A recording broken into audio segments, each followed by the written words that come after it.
Hey, food lovers! Ready to make the crispiest, juiciest chicken wings at home? Whether it's game night, a party, or just a snack craving, I've got you covered. First, start with high-quality chicken wings. You can buy them whole or pre-cut into drumettes and wingettes. If you're using whole wings, make sure to separate them at the joint. Give them a good rinse and dry them thoroughly with paper towels. This step is crucial for that crispy skin we all love.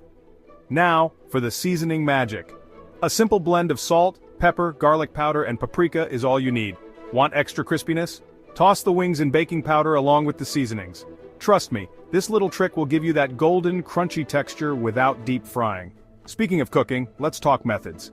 Baking is a healthier option that still delivers crispy results. Arrange your wings on a wire rack over a baking sheet. Bake at 400 degrees Fahrenheit for 40-50 minutes, flipping halfway through. If you're into frying, heat your oil to 350 degrees Fahrenheit and fry those bad boys in batches for about 8-10 minutes until golden brown. For a balance between health and taste, air frying's your friend. Preheat to 375 degrees Fahrenheit and cook for 25-30 minutes, shaking the basket occasionally. No wing is complete without a killer sauce.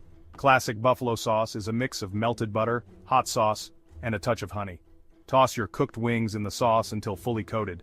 For variety, try barbecue, garlic parmesan, or sweet chili glaze.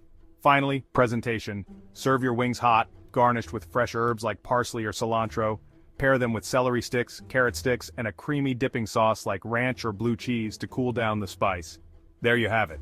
Crispy, juicy chicken wings perfect for any occasion. Happy cooking!